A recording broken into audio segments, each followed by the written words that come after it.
네, 여러분 반갑습니다. 한겨레 데일리 라이브 뉴스 다이브 시작합니다. 어서 오십시오. 고현준입니다. 자, 오늘 화요일 뉴스 다이브 네 분 꽉 채워서 함께 합니다. 먼저 한겨레 논설실 권태호 실장 나오셨습니다. 어서 오십시오. 네, 안녕하세요. 네, 반갑습니다. 그리고 그리고 양지열이라고 하신 거 아닙니까?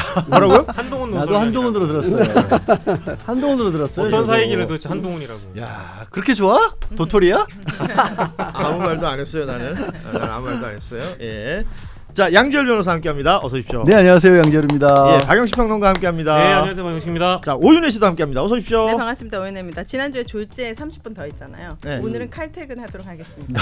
갑자기 미리 선포해드립니다. 뭐 시작과 동시에 그럴 일이 어디 있어요? 아니 그 다음 방송 늦었단 말이에요. 저도 모르게 넉넉했다가. 좋았어. 한 40분만 해요, 그럼. 예. 아니요. 두고 왜? 보겠습니다. 네. 예. 깜짝 놀랐어요. 자, 이렇게 네 분과 함께 화요일 뉴스 다이브 함께합니다. 아, 지난주에 조회수가 잘 나왔대요. 아 그래요? 오, 다행입니다. 야, 오윤의 파워구나. 꾸준합니다. 오늘도 야. 다 하고 가 그럼. 죄송합니다. 네. 예. 뒤에 일정들 맞춰서 저희가 싹싹 보내드립니다. 네. 자, 안내 말씀 좀 드릴게요. 연말 맞이해서 뉴스 다이브가 연말 시상식을 합니다. 오. 다이브 시상식이고요. 저희 출연해주신 수많은 패널분들 중에 가장 인상 깊었던 한 분을 여러분이 직접 투표를 통해서 선출해주시면 되고요. 또 베스트 커플상도 있습니다. 여러 후보들이 있는데 한겨레 TV 채널 게시판 들어오시면 투표를 할 수 있는 링크가 있고요. 지금 라이브 방송 함께 하실 때 고정 댓글에 그 링크도 확인해 주시면 되겠습니다. 그리고 방송 끝난 후에 영상 라이브가 아니더라도 영상이 있을 때 이 고정 링크를 통해서 여러분이 투표를 하실 수가 있는데 중복 투표예요. 한 사람만 뽑는 것이 아니라 후보 여러분 중에 인상 깊었던 분들 다양하게 선택해 주시면 되고 베스트 커플도 그렇게 뽑아 주시면 됩니다. 네. 우리 권태호 실장은 신인규 변호사하고 베스트 커플에 묶여 있더라고요. 아, 그래요? 예. 저는요? 오윤혜 씨는 우리 박영식 평론가하고 커플로 묶여 있습니다. 그럼 우리 1등이네. 뭐 이 정도면 1등이죠. 아니 수상하면 혜택이 있나요? 아, 예, 저희가 샴페인 푸짐한 시상을 준비하고 아 있습니다. 진짜요? 오. 여러분 네. 뽑아주세요. 결과는 12월 31일 올해 마지막 날 방송에서 네. 저희가 공개를 할 건데요. 네. 많이들 참여해 주시면 그날 되겠습니다. 이브닝 드레스 입고 오면 되나요? 입고 오면 더 좋아요. 네, 그러면 조금 더 확률이 올라가죠. 아니 근데 다시 그렇진 이그 최고의 케미상에는 아까 제가 이 우리 그 고현준 앵커님을 이제 껴 넣은 것이 네. 이제 좀 이제 편향성이 보인다라고 얘기했는데 네. 이 케미상에 보니까 이름이 무려 네. 3번이나 들어간 사람이 있어요. 누구예요? 근데 너무 고현준? 이 주최 측에서 너무 여기는 더 고현준보다 편애라고 있다. 누구죠? 노영희 변호사님. 아. 노영희 장윤미, 노영희 김한, 노영희 박진영. 야, 이거는 지금 노영희 변호사를 너무 그러네. 편애하시네. 편애하시네. 그럴 수도 있어요. 네. 그럴 수도 이제 있어요. 권태호 실장님 한 번 들어가셨고, 부럽다. 신인규 변호사님 한 번 들어가셨고, 네. 박영식 오윤회 한 번씩만 들어갔고. 아, 이게 뭡니까? 저는 저희 제작진이 이 상황은 예상 못했을 거라고 봐요. 이런 걸로 막 항의할 거라고 생각도 안 했어. 재미삼아 하는 건데 저렇게 죽자고 덤비는 애들이 있다니까요. 네. 아 진지해요 저희는. 알겠습니다. 아, 표가 분산이 안 되잖아요. 아, 그렇긴 하죠. 예, 맞아요. 중복 투표니까요. 네. 저는 오죽하면 양지열 변호사랑 커플로 묶여 있습니다. 아, 저도 좋겠습니다. 있긴 잘 있어요? 어울립니다. 어? 네. 저 한지 얼마 되지도 않았잖아요. 그러니까 이게 농단이야. 왜 넣어줘? 변호사면 다 잘해주는 거야, 뭐. 아, 그냥 서운할까봐, 예. 삐질까봐. 이게 또 이제 올해 가장 뜨거웠던 출연자를 선택할 때 우리 구독자분들께서 반골 기질이 있는 분들의 경우에는 분명히 이 한겨레 TV의 제작진들의 또 경종을 울리기 위해서 네. CBS 이정주를 선택할 가능성이 없습니다. 그렇잖아, 진짜 웃기잖아. 올해 가장 뜨거웠던 출연자가 갑자기 예. 한겨레 TV에서 이정주 기자가 되면 웃긴 거 아닙니까? 그런 모든 것이 가능한 열린 투표니까요. 네. 많이들 참여해 주시고 12월 31일 결과도 기대해 주시기 네. 바랍니다. 자, 뉴스 살펴봅니다. 오늘 오전에 내란 전담 재판부 관련해서 이 법안 민주당이 본회의 올렸고요. 통과가 네. 됐습니다. 오, 네. 전담 재판부의 판사 추천이 내용이 빠졌고요. 판사 회의가 뭐 중앙지법이나 서울고법 판사 회의를 통해서 그 기준을 정하면 사무분담위원회가 분담 진행하고 판사회의가 의결하는 방식으로 확정이 됐습니다. 이 판사회의가 의결한다는 것이 추가가 된 부분이고 주요하게 보시면 될 것 같은데 뭐 대법원 예규하고 비교해봐도 한 단계 추가되어 있는 이 최종 의결이 좀 주요해 보입니다. 뭐 민주당에서는 이렇게 설명을 합니다. 조희대 대법원장의 관여를 차단했다. 그러니까 결국은 조희대한테 맡길 수 없다. 이 메시지가 전달될 것으로 보이는데 어떻게들 평가하시는지 짧게 좀 저 들어보겠습니다. 궁금한데 판사회에 어떤 사람들이 들어가는 거예요? 지금 현재 중앙지법에 있는 판사들, 고등법원. 고법에 있는 판사들. 고등법원 판사들. 여기 지금 중앙지법도 포함이 돼 있다고 나와 있는데. 항소심부터 시작을 하기 때문에 고법으로 될 거예요. 예, 그렇게 될 수가 있겠네요. 네. 예. 아 그럼 그 사람들은 조이대 영향력이 없는 사람들입니까? 그거는 뭐 그래서 바로 이제 우리에게 평가를 예, 맡기신 거겠죠. 즉답하기가 어려운 상황이 아닐까. 네. 말 그대로 조이대 코트라고 불리는 이 지금 사법부 전체에 조이대 영향이 있겠느냐 없겠느냐는 선별하기 어렵겠지만 적어도 그 판사들의 집단지성을 어느 정도 좀 생각한 것 아닐까라는 생각도 들고요. 오히려 날카로운 날카로운 중요한 정보를 핵심이에요. 아 정보를 저는 알렸어요. 일반인의 입장에서 질문한 거거든요. 예, 일반인 그 이상이라고 봅니다. 핵심과 본질. 예. 아, 어떨 그래요? 때는 사실 일반인 이하잖아요. 예. 올더타임. 근데 오늘 요거는 굉장히 이상이었어요. 중요한 그래요? 너무 질문이었어요. 궁금했습니다. 몹시 날카로운 질문이에요. 네. 그러니까 만약에 평상시에도 그러니까 지금의 법원의 어떤 판사들도 조이대 대법원장의 영향을 안 받고 있다라고 한다라면 그냥 판사회의만 맡기는 것만으로도 충분히 그럴 수 있죠. 독립된 예. 결정을 기대할 수 있다. 하지만 판사회의는 그럼 그 판사들은 평소에도 영향을 안 받고 있을까 눈치를 안 그게 볼까? 궁금했죠. 그거를 믿을 수가 없는 상황이긴 해요. 음. 하지만 그럼에도 불구하고 아까 고현준 평론가가 굉장히 뭐 복잡하게 하지만 이제 방송이니까 어쩔 수 없이 잘 설명을 했는데 딱 핵심은 그거예요. 조이대에게만 맡길 거냐 아니면 그나마 판사들끼리도 좀 알아서 할 수 있게끔 만들어 줄 거냐 이 분위기인데 네. 차선은 된다고 봅니다. 저는 차선은. 네, 네. 차선은. 그러니까 어찌됐건 주어져 있는 조건 속에서 베스트를 찾아야 된다. 왜냐하면 이것마저 안 하면 예. 판사들이 아니 왜 판사를 우리가 정하는 게 아니라 법원이 정하는 게 아니라 국회가 정하고 무슨 법무부에서 정하고 왜 법원의 독립을 침해라는 그런 말을 할 수가 있기 때문에 그러니까 이른바 그럼- 위헌 소지. 예. 그러면 니들이 알아서 해. 이거라도 할 수 있는 게 그나마 차악인 거죠 사실. 우리 권 실장께서는 어떻게 평가하시나요? 저도 마찬가지 생각합니다. 이게 그 판사 회의를 그러니까 판사들은 믿을 수 있냐라고 하는데 조희대는 한 사람이고 판사들은 여러 명 집단 지성이라는 게 어떻게든 형성이 되고 예. 그렇게 되면 최소한 그럴 때 제가 지난번에 다른 모임에서 그런 얘기를 했는데 이게 모든 조직에는 이 좀 또라이가 있지 않습니까?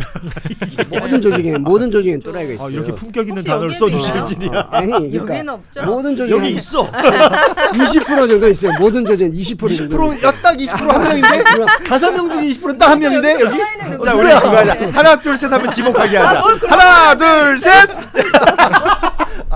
참.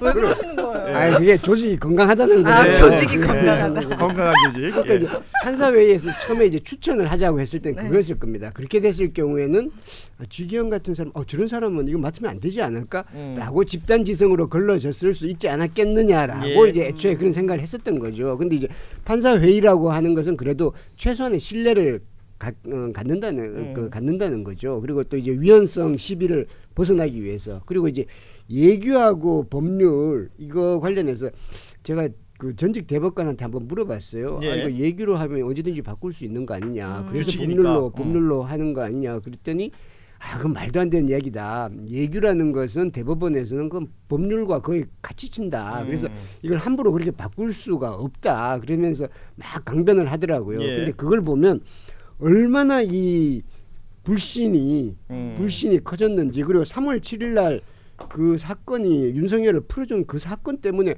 이럴 수도 있구나라고 때문에 이제 믿지를 못해서 이제 그렇죠. 여기까지 오게 예. 된 거죠.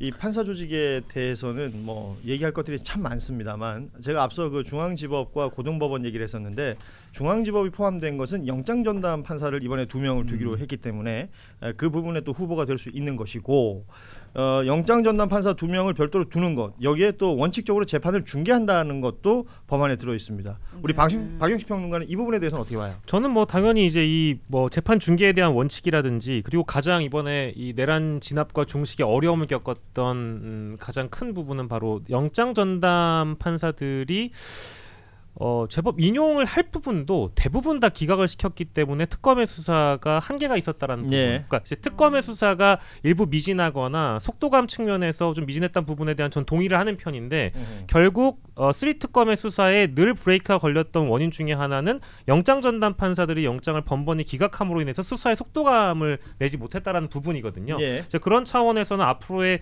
수사 대목에서는 이 대목이 어느 정도 보완이 됐을 거라고 저는 보고요. 다만 이제 이 관련된 내용을 좀 별개로 하더라도 저는 본질적으로 이제 어제 권태호 실장님께서도 이제 칼럼을 쓰셨습니다마는 오늘 칼럼인가요? 그 내용에 제가 동의를 하면서 느꼈던 부분은 이 이렇게까지 대법원에서 뭐 예규를 제정하거나 뒤늦게 뛰어들 수 있었을 정도였다라고 한다면 굳이 국회가 그동안 내란 전담 재판부법을 왜 추진하게끔 만들었느냐. 그러니까 즉 사법부는 지금 뒤늦게 저는 정치 행위를 하고 있다고 저는 보는 겁니다. 예. 그래서 이런 것들도 우리가 함께 지적을 해야 되고 뭐 어찌 보면 민주당을 지지하시는 분들이나 국회 쪽에서 이렇게 드라이브를 강하게 걸었기 때문에 대법원의 예규 제정까지 이끌어냈다라고 보는 사람들도 있지만 저는 오히려 반대로 대법원이 실컷 국회가 하는 어떤 국회 행위를 보다가 뒤늦게 정치 행위에 뛰어들어서 우리도 할 수 있는 일이 있다라고 보여준 것인데 이건 어디까지나 정치 행위이자 대법원의 실력 행사라고 봐서요. 이런 사법부의 정치 행위에 대해서 엄단할 필요가 있다. 차후에라도 나중에 이제 우리가 검사의 정치 행위를 그대로 방치해놨다가 윤석열이랑 괴물이 탄생했잖아요. 사법부에서도 이것을 정치 행위라고 우리가 강조해 두고 차후에 엄단할 필요가 있다라고 생각이 들어서 요 내란 전담 재판부법 이후에 조희대라는 이 법관에 대한 판단, 예. 지기현이라는 사람에 대한 판단 우리가 별개로 해야 된다. 이번 거 변론을 해두겠습니다. 이번 그 특례법의 정식 이름이 내란, 외환, 반란 범죄 등의 형사 절차에 관한 특례 법안입니다. 그러니까 뭐 아시다시피 12.3 윤석열이라는 이름을 아예 뺐고요. 소위 말해서 이제 위헌 소지가 있을 법한 내용들 그동안 누가 판사를 추천할 것이냐부터 얘기들이 많았었는데 빠져야 될 부분들 대부분 빠졌다라는 평가가 있습니다.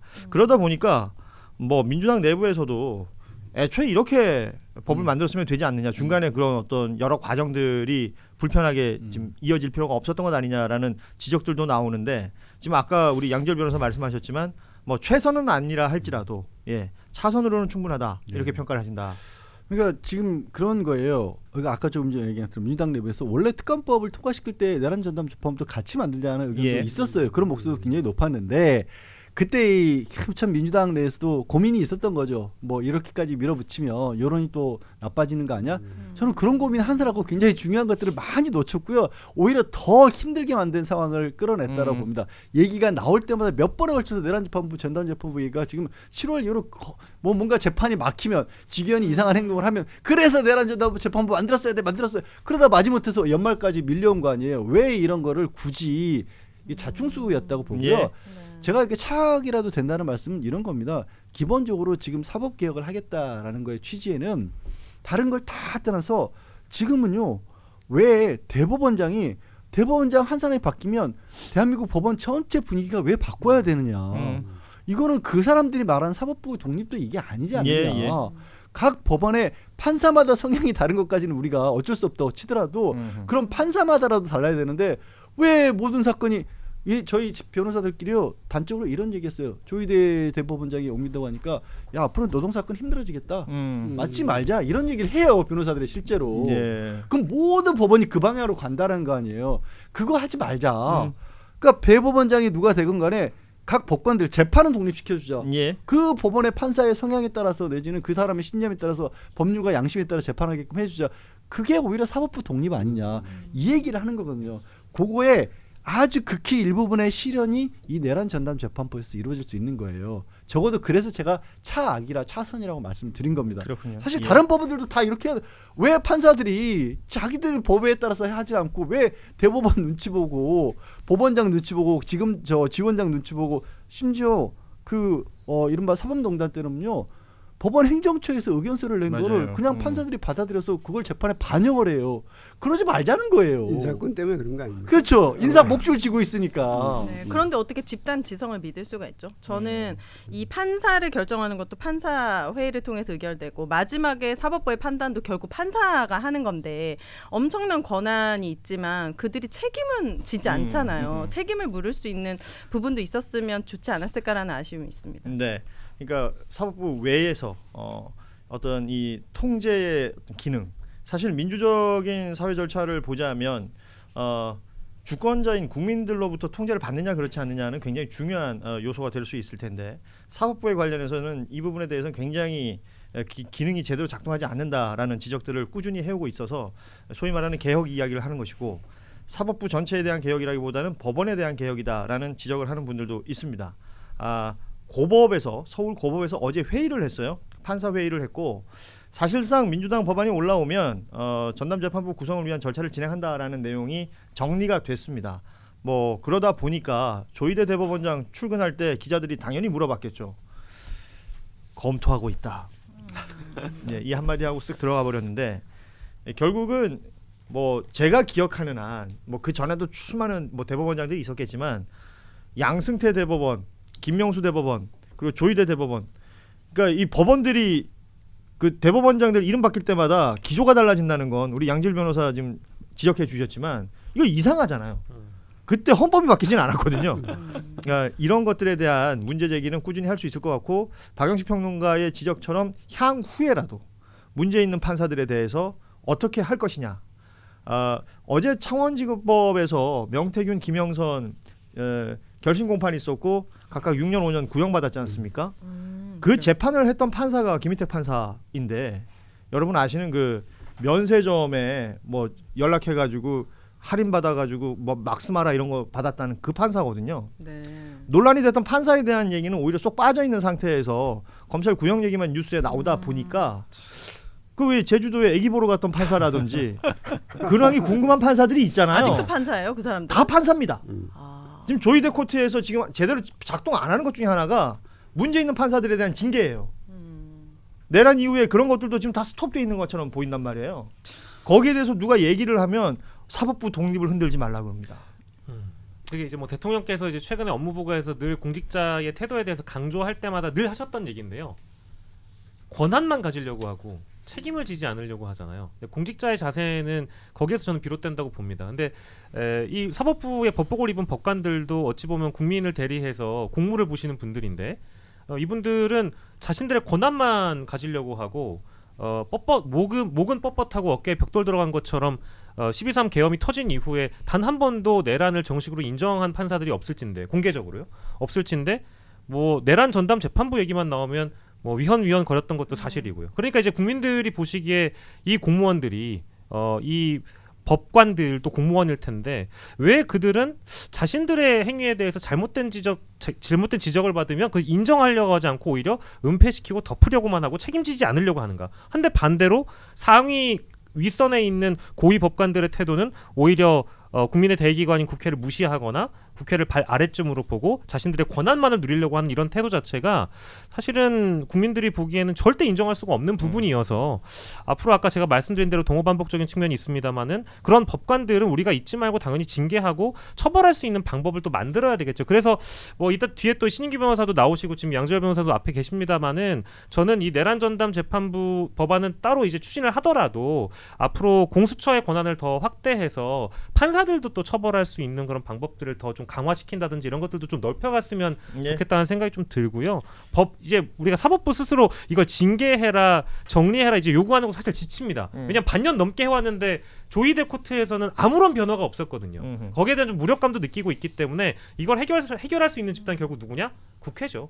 국회가 해줘야 됩니다. 지금 사실 이제 박영식 평론가가 중요한 부분을 얘기를 하면서 우리가 이제 잊어먹고 있는 게 있어요. 원래 내란전담재판부법하고 법 왜곡죄가 세트로 올라갔었습니다. 그랬었죠. 예. 근데 법 왜곡죄는 이번에 민주당에서 또 뺐어요. 왜요? 왜냐하면 판사들이 더 싫어하는 게 뭘까? 법 왜곡죄가 들어가는 순간 이것도 수용 안 할 것처럼 난리가 또 날 거거든요. 지금 이번에 고법에 사실상 수용하는 것처럼 움직이고 있는 거 저는 법 왜곡죄 빠졌기 때문이라고 봅니다. 그러니까 그래 그 정도면 우리가 수용할게. 하지만 법 왜곡죄 꺼내 들잖아요. 그럼 또 위헌 논란 나옵니다. 그래서 이런 게 정치라고 얘기하는 겁니다. 예.